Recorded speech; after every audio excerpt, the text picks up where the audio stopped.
નમસ્કાર દોસ્તો, સ્વાગત છે તમારું મારી યુટ્યુબ ચેનલ અર્ચના ક્રિએટર સ્ટુડિયોમાં। દોસ્તો, જેમણે આપણી ચેનલ સબસ્ક્રાઇબ કરી છે તેમને દિલથી ખૂબ ધન્યવાદ, અને જે ચેનલ ઉપર નવા આવ્યા હોય તે ચેનલને જરૂરથી સબસ્ક્રાઇબ કરી લેજો, કારણ કે તમને અહીં મળશે editing, designing, calligraphy, stylish font, song mixing વગેરે વિશેના વિડીયા। તો દોસ્તો, આજના વિડીયામાં હું તમને એક ગુજરાતીમાં 3D નામ બનાવતા શીખવીશ, જેની PLP ફાઇલ હું તમને આપવાનો છું। તેની લિંક તમને ડિસ્ક્રિપ્શનમાં મળી રહેશે। જે લિંક તમને ડિસ્ક્રિપ્શનમાં ના મળે તો તમે આપણી ટેલિગ્રામ ચેનલને જઈ જોઈન કરો, અને ત્યાં પણ તમને આ PLP ફાઇલની લિંક મળી રહેશે। તો આજના વિડીયોમાં જે હું તમને 3D ફોન્ટ બનાવતા શીખવાનો છું, તેની અંદર હું તમને થોડું અલગ રીતે શીખવાડીશ, એટલે વિડીયોને ધ્યાનથી અને પૂરો જોજો, તો જ તમને ખબર પડશે કે તમે આ પ્રકારના 3D ફોન્ટ કઈ રીતે બનાવી શકાય, અને જે હું અહીંયાથી PLP ફાઇલ આપવાનો છું તેને કઈ રીતે યુઝ કરી શકાય। જો તમને આ વિડીયો જોતા ખબર ના પડે અને કોઈ પણ પ્રકારનો તમારે પ્રોબ્લેમ આવતો હોય તો તમે મને ઇન્સ્ટાગ્રામ ઉપર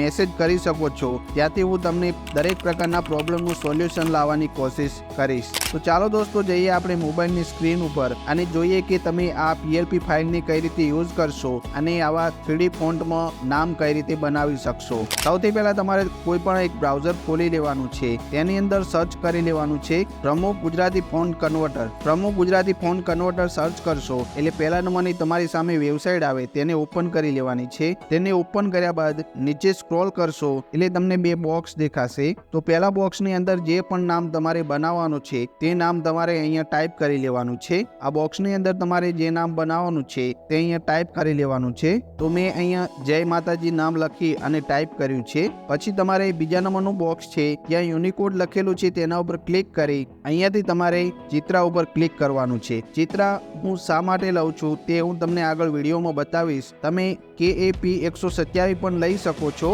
અને ચિત્રા પણ લઈ શકો છો। જો તમારી પાસે ચિત્રાના ફોન્ટ હોય તો તમે ચિત્રા લઈ શકો છો, અને જો તમારી પાસે KAP ના ફોન્ટ હોય તો તમે KAP 127 લઈ શકો છો। અત્યારે હું અહીંયા ચિત્રા સિલેક્ટ કરી અને અહીંયા જે તીરનું ઓપ્શન દેખાય છે તેના ઉપર ક્લિક કરીશ એટલે અહીંયાથી આપણને એક કોડ મળી જશે। હવે આ કોડને કોપી કરી અને જઈશું આપણે પિક્સલ લેબ એપ્લિકેશનની અંદર। પિક્સલ લેબ એપ્લિકેશનની અંદર આવ્યા બાદ તમારે અહીંયા એક ફાઇલનું ઓપ્શન દેખાશે, તો તેના ઉપર ક્લિક કરવાનું છે। તેના ઉપર ક્લિક કરશો એટલે અહીંયા બાજુમાં PLP લખેલું છે તેના ઉપર ક્લિક કરવાનું છે। PLP ઉપર ક્લિક કરશો એટલે સીધું તમારા સ્ટોરેજમાં તમને લઈ જશે। અહીંયા એક તીરનું ઓપ્શન આપેલું છે, તેના ઉપર એકવાર ક્લિક કરી અને હવે જે તમે PLP ફાઇલ ડાઉનલોડ કરો છો તેને કોઈ બી એક ફોલ્ડરમાં રાખી લેવાની છે। તે ફોલ્ડરને અહીંયાથી સિલેક્ટ કરી લેવાનું છે। જ્યારે તમે ફોલ્ડર સિલેક્ટ કરી અને તેને ઓપન કરશો એટલે તમારી સામે જે PLP ફાઇલ તમે ડાઉનલોડ કરો છો તે આવી જશે। તેના ઉપર ક્લિક કરશો એટલે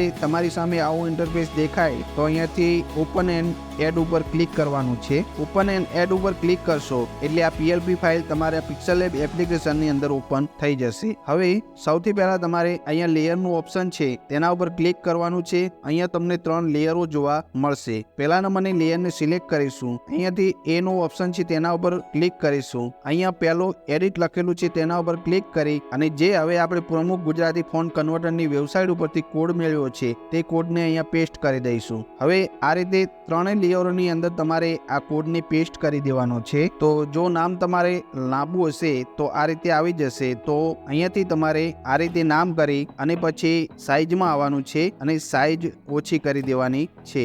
જેટલું તમારા અહીંયા ઇમેજમાં આવે તેટલી સાઈઝ કરી દઈશું। માની લો કે હું અહીંયાથી 400 સાઈઝ કરી લઉં છું। હવે બધી જ જે લેયરો છે તેની અહીંયાથી 400 સાઈઝ કરી દઈએ। તેના પછી અહીંયા જોઈ શકો છો તે બધી જ અલગ અલગ લેયરોમાં દેખાશે। તો પછી તમારે અહીંયાથી સાઈઝને એડજસ્ટ કરવાની છે। આ રીતે તમારો ફોન્ટ કપાઈ ના જાય એટલા માટે તમારે લેફ્ટ અને રાઈટ કરી લેવાનું છે। આટલું થઈ ગયા બાદ ફરી લેયરના ઓપ્શનમાં જઈશું। પહેલા નંબરની લેયરને સિલેક્ટ કરીશું, અહીંયા રિલેટિવ પોઝિશન છે તેના ઉપર ક્લિક કરી અને અહીંયાથી પહેલી લેયરને મિડલમાં કરી દઈશું। બીજા નંબરની લેયરને પણ આ રીતે સેમ મિડલમાં કરી દઈશું અને ત્રીજા નંબરની લેયરને પણ આ રીતે સેમ મિડલમાં કરી દઈશું। હવે જો આગા પાછું હોય તો જે લેયર ફિટ ના આવતી હોય તો તમારે અહીંયા જોઈ લેવાનું છે. જેટલી સાઈઝ લેફ્ટ એન્ડ રાઈટની રાખો છો તેટલી જ સાઈઝ આ રીતે ફોન્ટની રાખવાની છે. બધી જ લેયરોની રાખવાની છે. આ રીતે તમે તમારા હિસાબથી અલગ અલગ સેટિંગ કરી શકો છો અને તમારા ફોન્ટને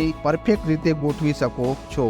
જો તમે થોડા મોટા ફોન્ટ લખશો તો જ તમારે આવો પ્રોબ્લેમ થશે, બાકી થશે નહીં. બરાબર છે. તો દોસ્તો અહીંયા મેં બધા જ ફોન્ટને સાઈઝ એડજસ્ટ કરી અને કમ્પ્લીટ ગોઠવી લીધા છે અને નામ સરસ રીતે બની ગયું છે. હવે તમને એવું થાય કે આ નામને અલગ અલગ રીતે બનાવવું છે અથવા તો બીજા કોઈ ફોન્ટમાં કન્વર્ટ કરવું છે તો તમે પ્રમુખ ગુજરાતી ફોન્ટની અંદર જઈ અને ત્યાંથી કોઈ બી KAP નો ફોન્ટ લેવો હોય તો તે લઈ શકો છો અને તેનો કોડ મેળવી અને અહીંયાથી પેસ્ટ કરશો અને KAP નો ફોન્ટને અહીંયાથી સિલેક્ટ કરશો તો તે ફોન્ટ પણ તમારે આ જ ભાષામાં આવી જશે. બાકી બધું સેમ રહેવાનું છે. જે સ્ટાઇલ છે, જે 3D માં બનાવેલું છે તે બધું જ સેમ રહેવાનું છે અને આ રીતે તમે આ 3D ફોન્ટને બનાવી શકો છો. હવે આગલા વિડીયોમાં હું તમને આવા જ 3D ફોન્ટ બનાવતા શીખવીશ નવી સ્ટાઇલમાં અને કોલોગ્રાફી લગાવેલા 3D ફોન્ટ બનાવવાનો હું વિડીયો લઈને આવીશ. તો આજના વિડીયોમાં બસ આટલું જ. વિડીયો જો પસંદ આવ્યો હોય તો લાઈક, શેર, સબસ્ક્રાઇબ જરૂરથી કરજો. ધન્યવાદ.